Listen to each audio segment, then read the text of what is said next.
Assalamualaikum warahmatullahi wabarakatuh.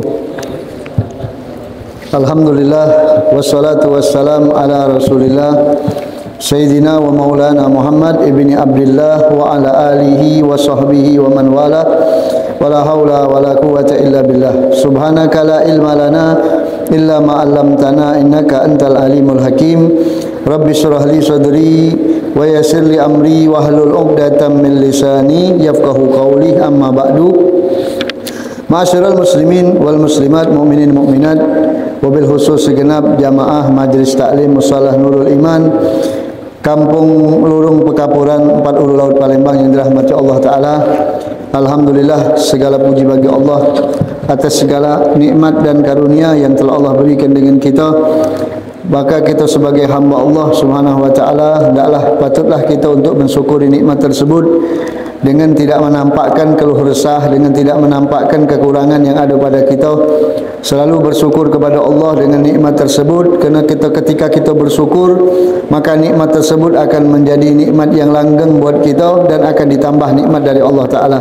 Alhamdulillah, kita bersyukur juga atas nikmat iman dan Islam. Pada saat ini kita masih beriman kepada Allah, masih berkeyakinan menyembah kepada Allah. Mudah-mudahan akan selalu kita bawa sampai kita meninggalkan dunia dalam keadaan husnul khatimah. Amin ya rabbal alamin.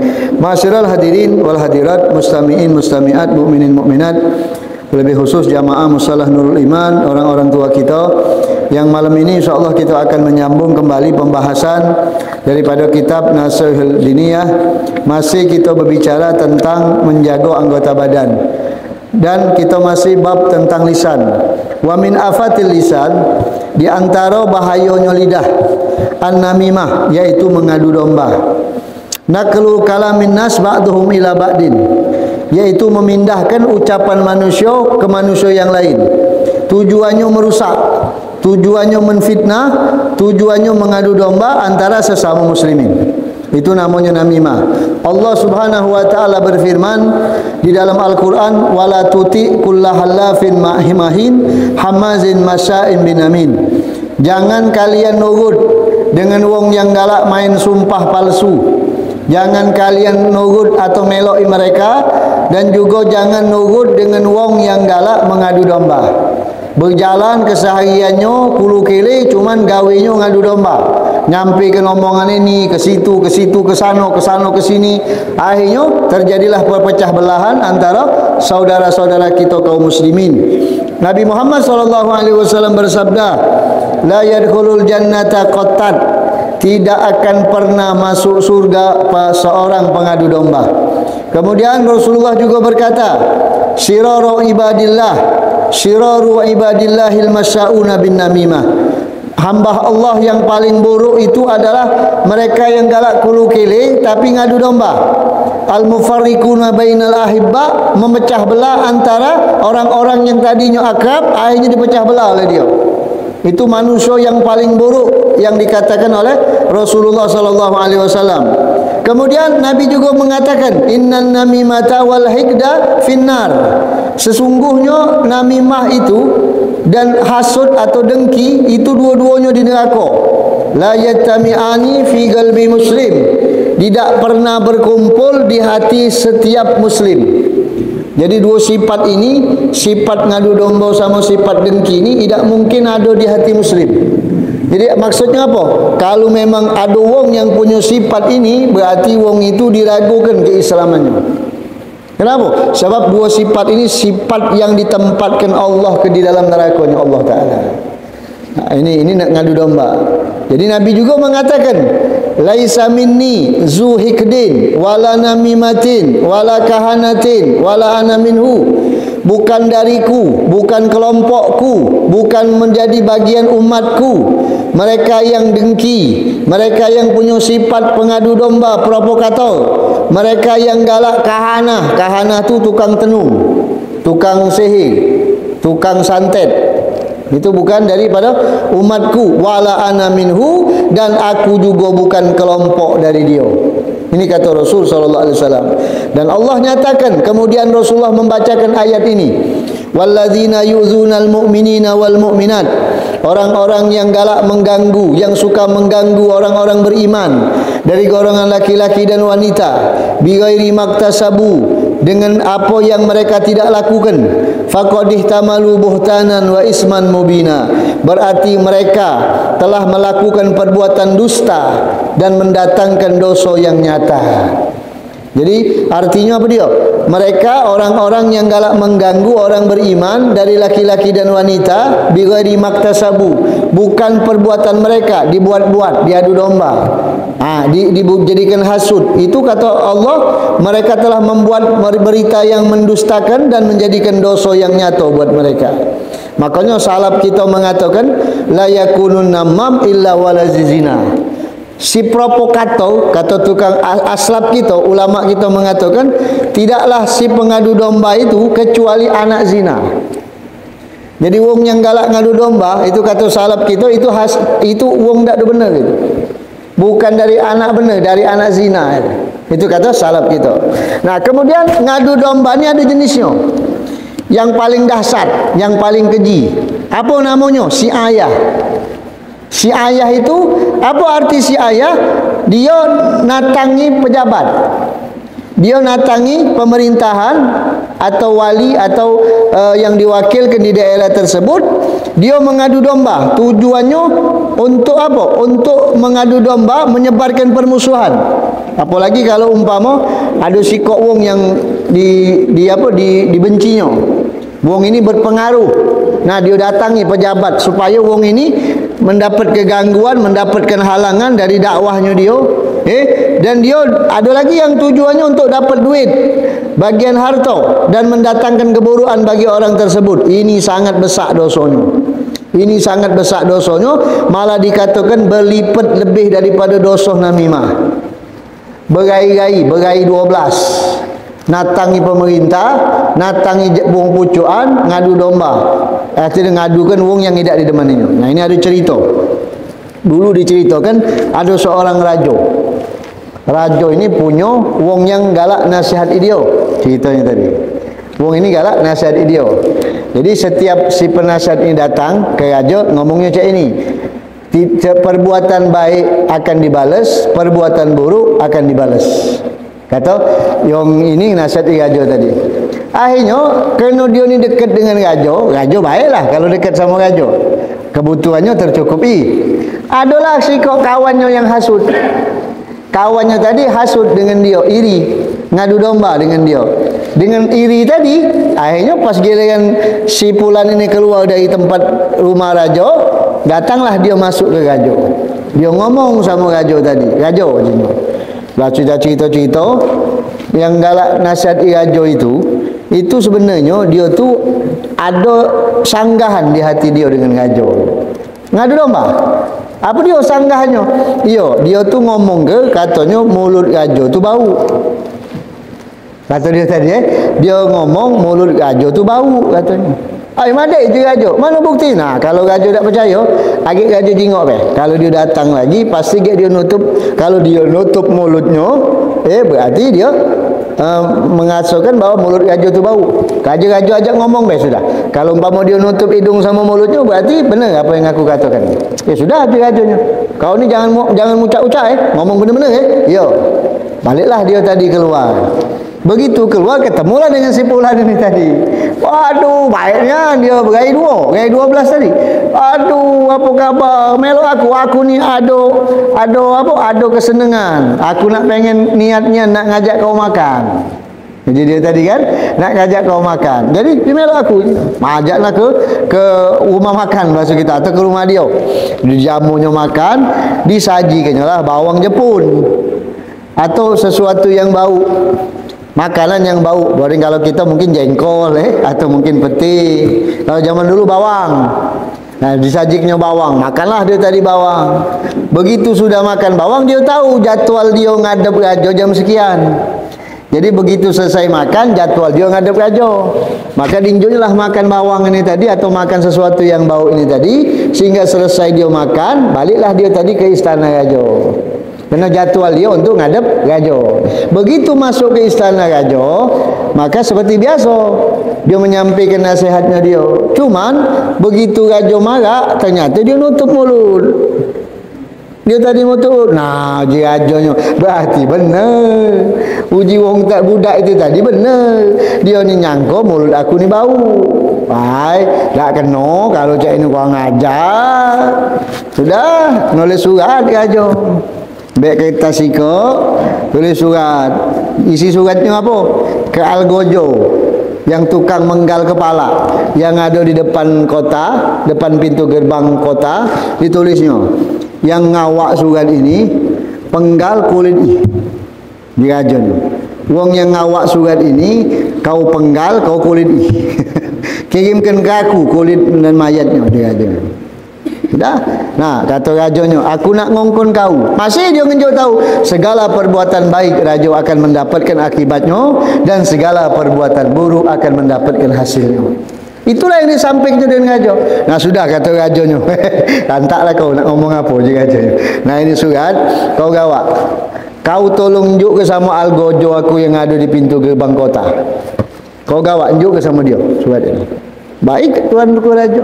Aku akan sampaikan amanat ini. Sudah, keluar dia dari istana raja. Begitu keluar, ketemu si budak ini tadi, yang ngadu domba tadi. No, Assalamualaikum. Masa kita kena salah. Nah, ke mana? Ini no, raja ngongkon aku ngenjuk ke surat sama Algojo ini tadi, yang di depan kota. Oh, cak itu, iya. Oh, berarti sudahlah, agi aku bayar je. Uji dia tadi, agi aku bayar yang ngenjuknya. Kau dah usah capek-capek. Dia tadi nak berai-rai dengan pejabat tadi. Dia nak berai-rai dengan pejabat tadi. Itulah mengadu domba tadi. Ini si ayah namanya. Si ayah lebih dahsyat dari ngadu domba. Kata dia tadi, jangan, tak salah, biarlah aku. Ini anak aku tunjukkan raja aku. Tak ada apa-apa. Kapan oi aku nak berbuat baik dengan kau tu? Ini sudah, kalau memang kau galak sudah ajulah, mau kasih banyak aja. Gawaknya. Digawaknya sampai ke depan kota. Begitu ketemu Algojo, ini ada titipan surat dari raja. Mana kata Algojonya? Ni dibukanya. Oh, mau kasih lagi dulu je Algojonya. Sini dulu kau, tutup lawang. Kebet. Kebet banyak babi kok. Kebet. Ngapu je? Kau baca tak surat ini isinya apa dia? Isi surat ini kau baca je. Yang ngantar surat ini penggal kulit gawak ke aku lagi, hantar ke bangkinya. Nah, jadi aku dah tahu ini bukan surat aku cuma ngantar, tak baca. Kalau perintah raja tak baca ditolak. Selesai kau hari ini. Laju. Sudah selesai, diantarlah oleh Sabo, oleh Algojo, bau nak ngantar lah nyiapkan. Yang si Pulan ini tadi, ya deh, masuk ke tempat raja. Begitu masuk, terkejut raja. Nah, hidup masih budak ini di raja. Nanya raja bertanya, ini belum dinyampaikan, belum diantarkan. Yang bekas bangki ini tadi belum diantarkan. Kata rajanya, mak mana cerita kau ni tadi? Kau kan aku ngantarkan, ngongkon ngantarkan surat. Iya raja, benar-benar raja. Tapi aku ketemu si Pulan. Si Pulan itu dia yang nak ngantarkannya, nak nolong aku. Jadi dia maksa-maksa ya kunjukkan. Terkejut raja. Jadi mak mana? Nah, si Pulan itulah juga yang ngomong sama aku, kau ngatakan mulut aku bau. Terkejut dia, dari mana? Dia yang ngomong. Ciri-cirinya kalau kau kelakar sama aku, kau nutup mulut. Oh, kalau itu raja, begitu kemarin tu, tadi tu, dia tu ngajak aku makan di rumah dia, makan bawang, makan sesuatu yang bau. Jadi aku kalau ngomong depan raja, tak mungkin aku nak mangap-mangap, agak berdengas, tercium di raja, tak lemak. Makanya aku nutupi mulut supaya bau mulut aku ni tidak kecium sama raja. Ui, terkejut raja. Subhanallah, dia raja. Benar apa kata nasihat kau tu. Perbuatan baik akan mendapatkan akibatnya, perbuatan buruk juga akan mendapatkan hasilnya. Inilah hasil yang dilakukan oleh dia. Dia dewek dapat getahnya dewek. Nah itu si ayah namanya. Jadi si ayah ni sangat dahsyat. Pengadu domba menatangi pejabat. Ada apa lagi? Kalau dia benci dengan seseorang, dia oloknya dengan pejabat supaya pejabat itu membunuh dia atau nangkep dia atau lain sebagainya. Ini dosanya lebih besar daripada mengadu domba ini sendiri. Ini bahaya lisan. Maka hati-hati dengan lisan ini. Jangan sampai lidah kita ini basing-basing dengarkan omongan langsung nyampe ke. Koreksi dulu. Kalau tidak penting, tidak usah disebar ke. Kalau tidak ada baik, tidak usah disampaikan. Tidak mesti segala sesuatu yang kita dengar kita sampaikan. Tak usah kan sama wong, sama keluarga kita dewek be. Tidak seluruh bahasa yang kita dengar kita sampaikan. Ada bahasa yang kira-kira tak ada penting, tidak usah kita sampaikan. Sama bini kita, mungkin sama anak kita, yuk kita pendem dewek. Bakal jadinya cak ini tak usah kita sampaikan. Apalagi kalau ngadu domba, ini kan zaman sekarang ini sudah banyaknya. Apa namanya yang seperti ini udah banyak. Si ayah ni banyak, kepucuk ni banyak sudah. Nah makanya hati-hati jangan sampai terjadi dengan kita. Kan kita ni sekarang ni ada setan kotak. Setan kotak ni paling cepat nyampaikan berita, iaitu HP. Nah, setan kotak kan itu yang masuk ke rumah ini baca. Dia kalau kita cepatnya berita nyampe dari sini. Udah tu cepat pula, cuman ngerakkan 2 jari biasa kirim langsung. Nah, makanya periksa dulu, hati-hati dulu, jangan basing-basing kita nyebarkan berita yang tidak ada benar. Agak jadinya fitnah, jadinya ngadu domba, jadinya provokator. Disebutkan Allah dalam Al-Quran, itulah orang-orang yang dibenci Allah, hamazin masya'in binamin. Ayat ini surat Al-Qalam ini kalau tidak salah di dalam tafsir ulama ada yang mengatakan turun kepada Walid bin Mughirah. Walid bin Mughirah itu orang yang sangat benci sama Rasulullah. Maka di dalam surat Al-Qalam ini disebutkan Allah sifat-sifat dia ini. Sifat-sifat Walid ini galak bersumpah palsu, galak menyebar fitnah, ngadu domba. Disebutkan Allah juga anak hasil zina. Ada dalam ayat ini. Nah makanya benar kata salaf kita, tidaklah pengadu domba itu kecuali anak zina. Tuh, makanya hati-hati dengan pengadu domba. Itu bahaya lisan. Kemudian apa lagi bahaya lidah? Satamul muslim wasabbuhu fil wajhi, mencaci, mencela muslim langsung berhadapan. Rasulullah sallallahu alaihi wasallam bersabda, sibabul mu'min fusukun wa qitaluhu kufrun. Mencaci seorang mukmin itu merupakan perbuatan fasik, sedangkan membunuh seorang mukmin adalah perbuatan kafir, kufur. Jadi artinya nyucuk-nyucuk gaina silahnya, nyaci dengan depan gainian. Itu tak boleh. Itu dilarang oleh Rasulullah sallallahu alaihi wasallam. Makanya kata Nabi Muhammad, al-mutasabbani syaitonani. Kalau ada dua ikut wong tah itu lanang tah itu betino, bebala. Nyucuk-nyucuk gai, nyaci maki dengan berhadapan, itu kata Rasulullah dua ikut syaitan itu. Dua ikut syaitan itu, bukan manusia, dua ikut syaitan itu. Yatahatirani wa yatakadzibani. Duanya saling berbala, saling berlawanan dan saling berdusta. Kalau sudah dua ikut itu berhadapan, udah syaitan kalau dua ikut itu. Tidak kati lagi ngomong benar sudah. Mainlah diri itulah. Mana yang menurut dia benar, dibenar gitulah. Makanya benar kata Nabi, syaitan itu. Tak lalang tak betino, apalagi bercucuan, berkatuan depan gai. Itu termasuk apa tulisan. Kemudian Nabi juga mengatakan, Rasulullah bersabda, minal kabair, termasuk dosa-dosa besar, as-sabatani bis-sabbah, dua orang yang saling mencaci maki. Itu termasuk dosa besar. Kalau dia sudah bercaci maki, mohon maaf, bahasa apa be keluar dari mulutnya. Iya, kalau orang sudah mencaci itu, apa be keluar dari mulutnya. Makanya benar kata Nabi, syaitan itu. Nah, itu seperti itu. Jadi hati-hati dengan lisan. Kemudian apa lagi bahaya lidah ini yang ditakutkan? As-sakhriyah bil muslim, mengejek orang Islam, menghina orang Islam, menertawakan orang muslim, meremehkan atau mengecikkan orang muslim. Allah berfirman dalam Al-Quran, ya ayyuhalladzina amanu la yaskhar qaumun min qaumin. Wahai orang-orang yang beriman, janganlah kalian mengejek sebagian daripada kalian. Asa ayyakunu khairum minhum, barangkali wong yang kalian wuyok itu lebih baik dari kalian. Wala nisaan min nisain, begitupun wanita dengan wanita, jangan saling mencaci, jangan saling nguyok. Asa ayyakunna khairun minhunna, belum tentu wanita yang sikok itu lebih baik daripada wanita yang sikok ini. Ini kata Allah dalam Al-Quran. Wala talmizu anfusakum, jangan mencela diri kalian, mencela wong maksudnya. Wala tanabazu bil alqab, jangan juga ngejek dengan lakop. Lakop tu panggilan, nguyok dengan panggilan, dengan tujuan nguyok, berbeda dengan tujuan nandoi. Kalau nandoi masih dalam arti kata tidak jadi dosa. Tapi kalau memang tujuan nguyok, si pincang, si picek umpama kan, nah tapi tujuannya nguyok, memang matanya picek, tapi tujuannya si picek ini, nah nguyok itu berdosa. Tapi kalau umpama kita tujuannya untuk menandoi, tak kata tujuan ngejek, nah itu kata ulama ya masih tak apa-apa. Tapi kalau tujuannya nguyok dengan lakop atau dengan nasab atau dengan keturunan, itu tidak diajarkan di dalam Islam. Seperti itu Bi'sal ismil fusuk ba'dal iman. Paling buruk yang namo itu adalah al-fusuk, memburukkan namo, memanggil wong dengan namo yang buruk itu adalah perbuatan fasik. Wa man lam yatub fa ulaika humuz zalimun. Barang siapa yang tidak bertaubat, maka merekalah orang-orang yang zalim, kata Allah di dalam Al-Quran. Nah ini bahaya lisan. Hati-hati kita.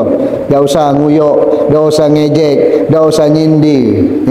Biarlah wong nyindir kita, biarlah wong nguyok kita, biarlah. Memang aku ni pantas diuyok. Makanya pada satu saat Imam Hasan Basri radhiyallahu anhu taala diuyok wong. Diuyok wong, sampai kabar itu ke kupingnya, langsung ditempahkannya nasi mandi sehidangan.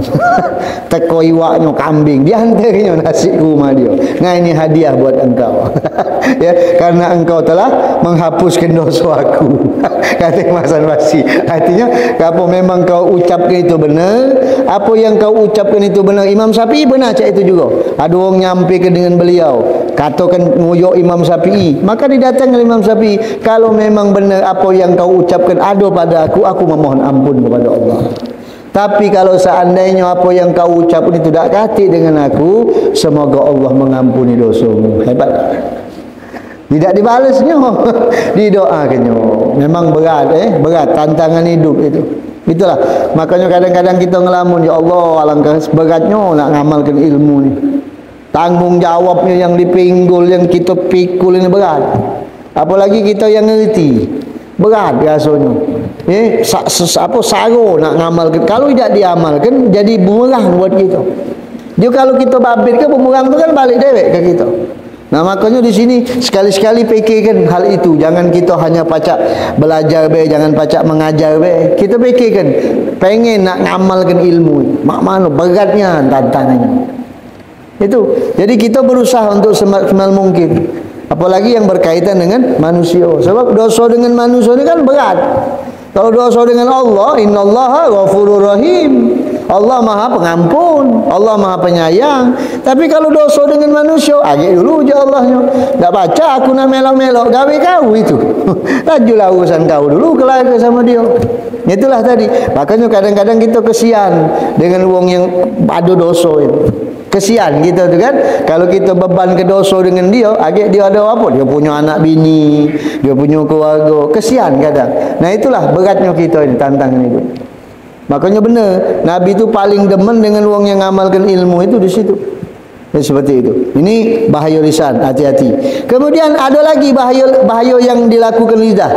Al-yaminul fajirah, sumpah palsu. Kemudian syahadatuz zur, menjadi saksi yang bohong. Wallaan, melaknat. Wa qauluka lil muslim ya kafir. Kita ngomong dengan sama muslim, kafir kau, itu Allah. Kita sama muslim ngomongkan kafir, gara-gara sikok tahlil, sikok tidak maulid. Kafir kau. Wah, itu bahaya itu. Masalah puruk, perbedaan puruk mengkafirkan muslim. Itu masalah buruk, kecuali kalau muslim itu sudah tak nyembah Allah lagi. Kalau dia sudah tak solat lagi, boleh kita katakan kafir. Memang kafir ini kan. Tapi kalau umpama dia cuma perbedaan pendapat kecil, masalah-masalah kecil, masalah-masalah puruk baik, lalu dia kape kan. Dulu pernah ada di Jawa masalah ini lah, masalah mic speaker itu ada yang mengeluarkan fatwa kape, sampai ngomong ngeluarkan selebaran isinya bahasa Sunda dia mengeluarkan selebaran ke pondok-pondok pesantren, isinya sahak-sahak jelma, kalau bahasa Sunda tadi anu maki speaker sahak-sahak jelma siapa-siapa baik yang maki speaker walau dia kiai, walau dia habaib, walau dia ulama, kafir Yahudi Nasrani. Ngomongnya macam itu, marah banyak kiai yang marah waktu itu. Ingatnya nana kejadian. Berani-berani ngomong macam itu. Didatangi ulama, diam. Apa dia dalilnya? Kalau kita bicara speaker, ini bicara bid'ah, itulah orang-orang yang galak seperti itulah gampang dimasuki faham-faham yang itu. Ya, ngapa? Ada yang anti terbangan. Di Jawa tu kiainya, kiai kita ahli sunnah jamaah juga, dia anti terbangan. Anti dengan hadro. Itu perbuatan bid'ah. Anti dengan olahraga, itu perbuatan bid'ah. Itulah gampang dimasuki oleh paham-paham yang macam itu. Nah makanya jangan mencaci, ngatakan wong Islam kafir, melaknat, Allah melaknat kau, naudzubillah min zalik. Jangan ngomong kayak itu. Walaupun dia jahat dengan kita, jangan dilaknat. Dia tidak boleh dilaknat. Atau wal qat'u bisyahada ala ahadin min ahlil qiblah, memutuskan dengan kalimat sumpah, bersaksi, bahwasanya wong ini kafir, padahal sumpahnya palsu. Bersaksi dengan bersaksian palsu, atau mengatakan ahli bid'ah, jangan. Jangan, atau mengatakan ahli fasik, wong fasik, atau lain sebagainya dengan kalimat-kalimat tapi disertai keyakinan. Yakinnya aku si anu tu ahli bid'ah. Ngapa? Galak maulidan, galak tahlilan, galak yasinan, galak jumatan. Nah, yang an-an kalau juga, yang jumatan tidak. Nah, yakin dengan hatinya dia tu menuduh wong itu fasik, menuduh wong itu kafir, ahli bid'ah dan lain sebagainya, itu bahaya. Bahaya. Takut itulah termasuk maksiat lisan. Sebab walaupun taroklah tahlilan itu dak katik di zaman Nabi, ya benar. Yasinan itu dak katik di zaman Nabi, ya benar. Tapi anak nak bertanya balik, kalau tahlil itu ada tak di zaman Nabi? Ada yang dak katik tahlilan. Kalau tahlil itu ada. La ilaha illallah itu kan tahlil. Ngaco la ilaha illallah kan tahlil. Nabi kan ngomong, barang siapa yang di akhir hayatnya maco la ilaha illallah kan tahlil berarti. Ada. Kalau yasinan memang tak kati di zaman Nabi. Kalau yasin ada tak? Nah, jadi itu tu cuman bahasa baik. Bahasa wong cara-cara wong Indonesia, macam itulah. Bahasa Arab dak kati yasinan, dak kati. Bahasa kita artinya tu ya itulah tadi, melakukan perbuatan baik itu mungkin dengan segi bahasanya kita salah, tapi dalam segi perbuatannya ada tuntunannya. Kalau ada tak Nabi ngongkon maca surat Yasin? Ada tak hadisnya? Ada. Berarti sudah ada hadisnya. Nah, Nabi kan tidak menempatkan bacaan Yasin ke di sikap tempat. Nabi ngomong barang siapa maca Yasin di waktu pagi, barang siapa maca Yasin di waktu sore, ada hadisnya. Bahkan masalah di kuburan pun ada riwayatnya. Maca Yasin di kuburan kedua orang tuanya. Ada riwayat. Oh, hadisnya dhaif. Ana tak bicara hadis, ana bukan ahli hadis. Kalau inti nak bertanya hadis, inti datang ulama hadis. Ana cuma mengamalkan hadis walaupun dhaif itu masih pacak dipakai. Yang tak pacak dipakai itu kalau palsu, tak katik hadisnya, itu baru. Kalau dia sudah ada sumbernya, jangan kita beda ke. Artinya kalau keintinan, tak sudah berlarilah sana. Salah melok-melok, tak ngurangi data. Ayo, ada orang, kami nanda meninggal, selesai takziah 3 hari, tak usah lagi ya. Sudah baguslah itu, tidak ngepot, tidak ngabis nasi.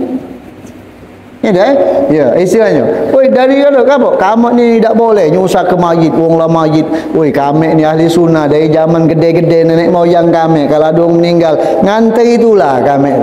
ngawak gula, ngawak gendung, ngawak bulus. Pasti kami ngenjuk dengan ahli korban itu. Jaranglah tidak. Apalagi sekarang ini kan, ngenjuk dengan duit sekarang ini kan, mantu. Belum lagi paknya, belum lagi kelompok-kelompok tertentunya, belum lagi kawan-kawannya. Tak kata kami nyusahkan ahli mayit itu. Anak, ketika anak meninggal, ibu anak sedikit pun tak bergerak. Wong galau ngawi gitu. Itu kena korban kan, kena lagi kesedihan itulah. Dah kata ahli sunnah itu tidak bergawi. Oh ya, ahli sunnah ni nyusah ke mayit. Kata-kata. Tanyalah sama mayit nyusah ke tak? Tak percaya. Kalau tak percaya ni kan. Tanyalah sama dia. Dah kata. Nah jadi jangan kita membid'ah ke wong dulu. Kalau bid'ah tu memang dah kata sumbernya ni kan.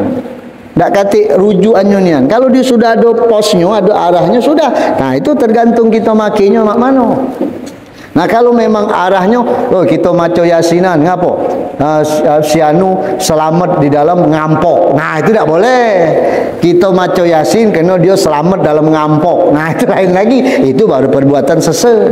Tapi kalau umpama cuma noakan segala, tak nyampe juga. Ya sudah. Wa anna lil insan illa masa'a. Jawab binti cak itu. Ayat itu. Wa anna lil insan illa masa'a. Manusia ni cuma pacak berusaha baik. Masalah timo tak timo bukan urusan kami, urusan Allah. Apa pacak inti jamin ana mati husnul khotimah? Tak pacak. Kalau pacak pastilah Nabi dulu yang jaminnya. Nabi lagi berdoa, Allahumma inni ala sakaratil maut, kata Rasulullah. Itu Rasulullah yang tak katik dosa, yang tidak bakal mungkin lah mati sul khotimah itu. Tapi masih cak itu. Nah, jadi jangan jaga lisan ini. Benci ente dengan pengajian ahli sunnah wal jamaah, benci dengan pengajian, sudah ada apa-apa ente benci. Ente akibat benci tak bencinya bukan urusan kami. Urusan ente itulah. Kami tak tahu menahu, yang penting kami menjalankan syariat. Sebab majlis ilmu ini di akhir zaman ini sangat penting. Ente tengok berita-berita, kalau ngomong cak itu, tengok berita-berita bapak anak bunuh mak. Iya, sekarang ini kan tengok kakek memperkosa cucu. Ya Allah. Dari itu maaf pasti sumbernya kena tak ada tahu di ilmu, bukan tak tahu di ilmu, nanda ngamalkan ilmu tadi, kurang duduk di majlis ilmu. Jadi jiwa tu tak ada tenang. Nah itulah. Jadi kita jangan wong lain terserah. Yang penting kita. Ana dak nuduh si fulan ni, dak kata maksud ana ngomong tentang kelompok fulan ni, dak. Cuman untuk kita dewek jangan menuduh wong sesat, jangan menuduh wong kafir, jangan menuduh wong yang lain-lain sebagainya. Atau kita berjanji dengan bohong, itu termasuk maksiat lisan. Atau mengucapkan perkataan zil wajhain, punya dua rai. Kalau dua rai ini kalau bahasa Palembang rai 12. Nyemplung situ rainya segi 3, nyemplung sini segi 4, nyemplung sini segi 5. Banyak rainya pacak. Kalau bahasa binatangnya bunglon. Kalau bahasa binatangnya bunglon, nempel sini abu-abu dia, nempel di hijau berubah hijau, bunglon. Nah itu jangan. Kalau pacak ngomong ala kadarnya baik. Makanya kata Imamul Haddad dalam kitab beliau Tasbitul Fuad, beliau mengatakan kalau kita bicara apa yang kita dengar dan memang perlu disampaikan, sampaikanlah sesuai apa yang kita dengar. Jangan mengurangi, jangan lebih. Titik, tak kata koma. Cuman model kita ni nak nambahi. Nambahi dikit jadilah. Nah, kadang tambahan itu yang tak lemaknya. Nah kalau tak ada tak Ustaz, kalau tambah lemak ada yang jadi pahala buat lisan kita, ada. Kalau kita nambahi untuk mendamaikan wong yang bermusuhan, nah tak apa-apa. Kita nambahi omongan kan, kita ngomong sama dia, "Oi kau ni, masya-Allah si anu itu dengan kau tu baik ni kan. Dia tu tadi ngomongkan kau dengan aku. Dia tu nyesel sebenarnya bermusuhan sama kau tu." Kan padahal tak katik-katik. Padahal waktu duduk sama dia ngatur isi anu kita tadi ngubah bahasa, tak apa-apa. Itu pahala lisan gitu. Itu jangan punya dua rai yang tak ada bagus. Kemudian perkataan-perkataan yang buruk, ucapan-ucapan kotor yang kalau umpama kita malu didengar.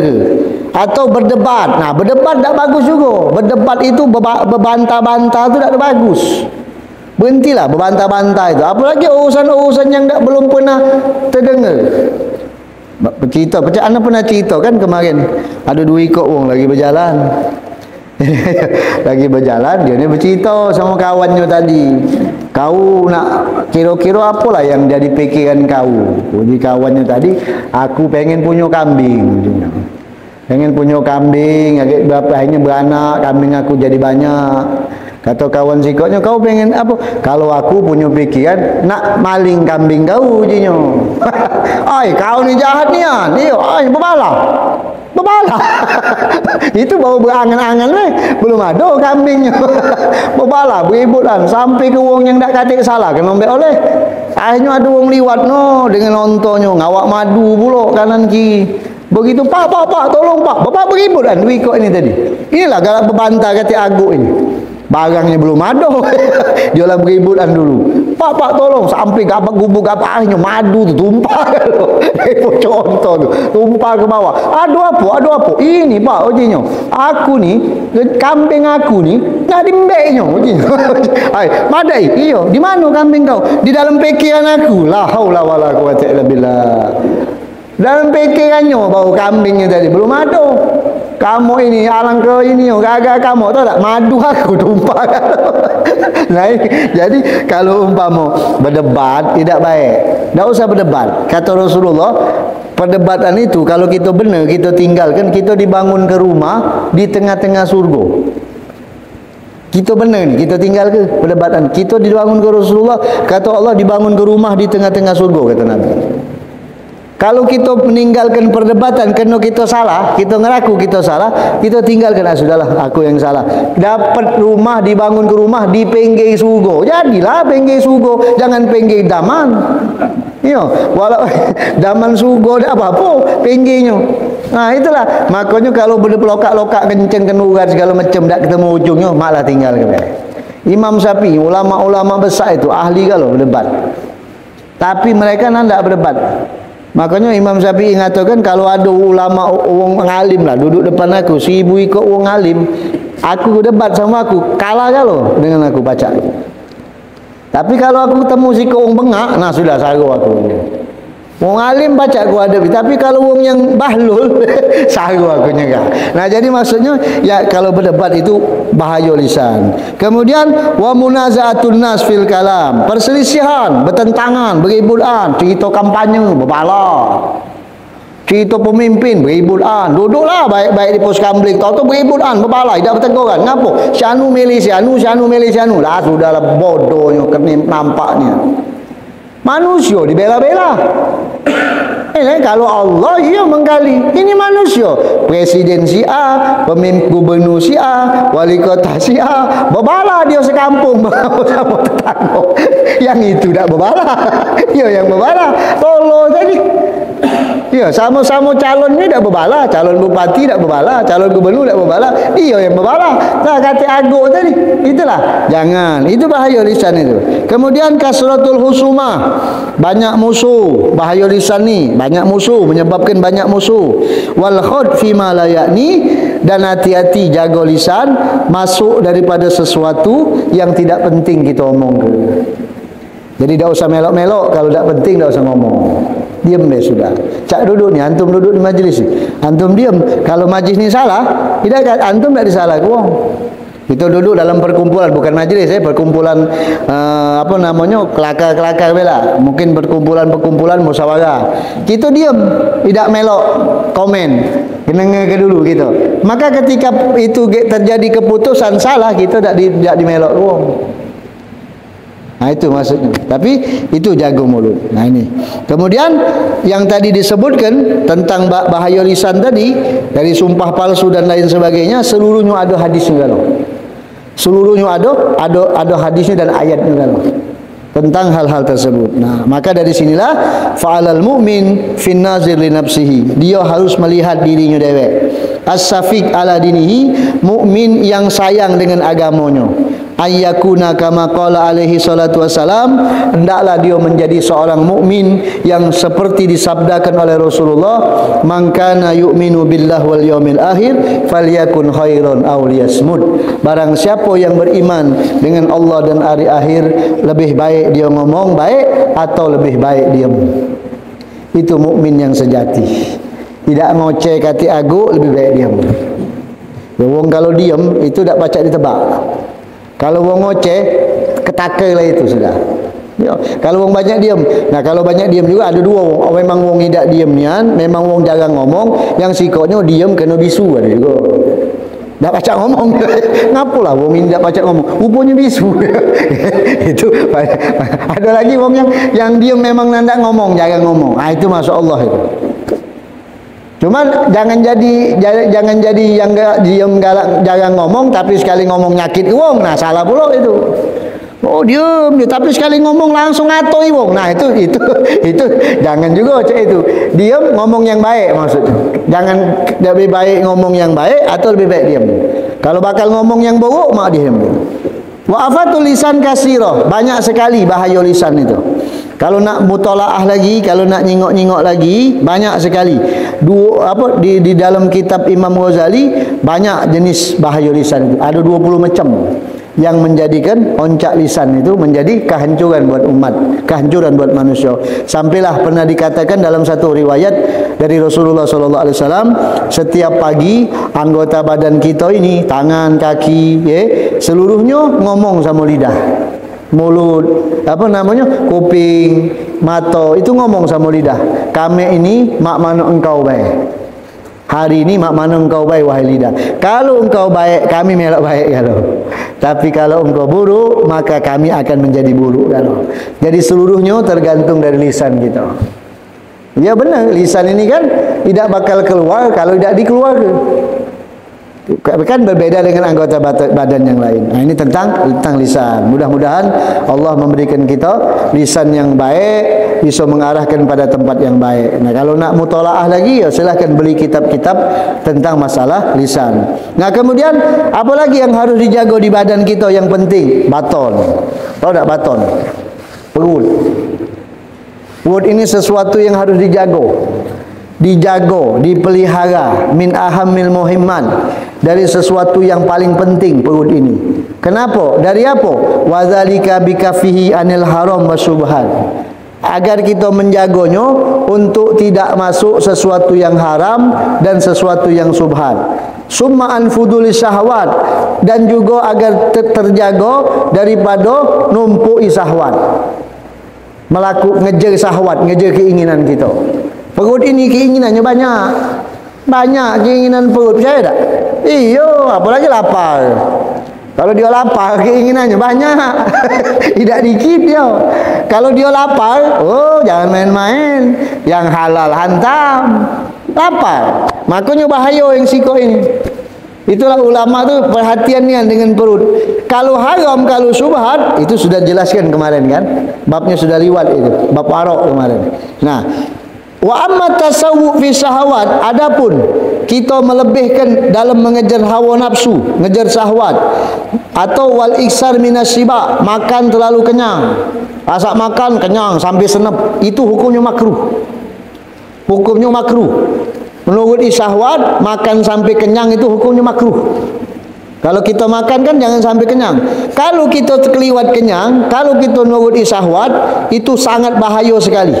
Banyak bahayanya, mudaratnya banyak. Bukan hanya penyakit batin be, penyakit zahir be, penyakit batin juga banyak. Cobalah kalau kita makan kenyang, ngantem, bukan main. Antemlah seminggu. Kalau dak naik darah kita, dak naik ini kita, ada penyakit. Apalagi kita yang sudah berumur 40 tahun ke pucuk ni, ada lemahnya badan itu.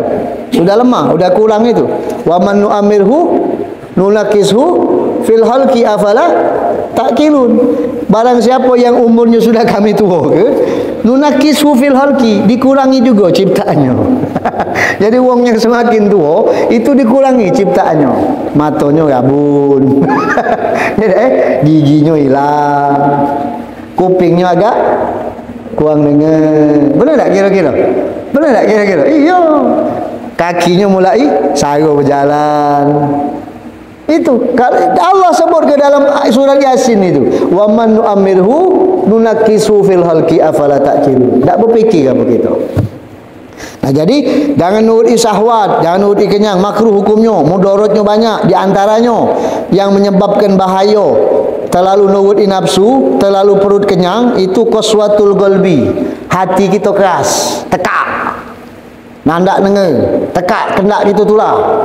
Tidak nurut, matilah kau, kendak aku nak ngapu kau. Nah, tekak itu. Qaswatul qalb itu. Galak makan terlalu kenyang. Sudah tu galak nuruti syahwat. Kaslul a'dha anit ta'ah. Apa akibatnya? Malas nak ibadah. Malas. Cobalah kalau perut kenyang, kalau nak nandak, kalau nak ibadah sungkan gitu. Oh, senang perut agak apa? Oh, kalau dah perut kenyang nak ngoling itulah. Iyo, malam-malam balik rumah jam 8 habis solat isyak, makan ngantem 2 piring kalau tak liwat subuh. Tidak 2 piring lagi liwat. Apa lagi 2 piring? Tidak 2 piring lagi liwat. Subuh apa lagi 2 piring? Nah itu kenyang perut, malas nak taat. Sudah tu qillatu nasatihi lil ibadah. Sedikit semangatnya untuk ibadah. Wa qillatul fahmi lil ilmi wal hikmah. Nah, tell me, tahu tak tell me? Bubble. Nangkep ilmu tak cepat. Tidak cepat nangkep ilmu, tidak cepat paham di dalam ilmu. Gara-gara apa? Gara-gara banyak kenyang, Bu. Yo, itu. Kemudian qillatur rahmah, punya kasih sayang sedikit. Punya sifat kesian tu sedikit terhadap kaum muslimin yang punya hajat sedikit. Padahal dia mampu je itu. Nah itu karena kebanyakan nuruti nafsu. Oh ini aduh beli, ini beli. Nah itu tak boleh. Itu bahaya perut. Dan yang ditakutkan lagi al-ittisa'an fi akli syahwat wa kasratus saja. Yang paling ditakutkan lagi kalau kita nuruti syahwat, kalau kita nuruti perut sampai kenyang, al-wuqu' fil iktiman subhat bal muharrimat. Bukan hanya jatuh pada benda subhat, tapi langsung meloncat ke yang haram. Tidak pernah peduli lagi. Ini dibatasi, mati kendak lah, tak katik juga. Apa ada label ininya, pokoknya yang penting aku kenyang, mati kendak lah situ. Sudah tak peduli lagi sudah. Nah itu akibat yang paling mudarat kalau kita nuruti perut kita kenyang. Sampai-sampai Imam Ghazali mengatakan as-sab'u minal halal aslun kulli syar. Kenyang dari makan yang halal. Kenyang dari makan yang halal, bukan makan yang haram. Dari makan yang halal itu merupakan modal dari segala kejahatan. Inti dari segala perbuatan buruk. Kenyang dari yang halal. Mana kenyang dari yang haram? Itu. Wa kaifa minal haram? Lalu mak mana dengan yang haram? Yang halal baik lagi dah baik, kita terlalu kenyang. Apa lagi yang haram? Nah itu. Mohon maaf, hadani Allah wa iyyakum ajma'in. Subhanakallahumma wa bihamdika asyhadu an la ilaha illa anta astaghfiruka wa atubu ilaik. Wa sallallahu ala sayyidina Muhammad wa ala alihi wa sahbihi wasallam. Walhamdulillahirabbil alamin. Alafu minkum. Assalamualaikum warahmatullahi wabarakatuh.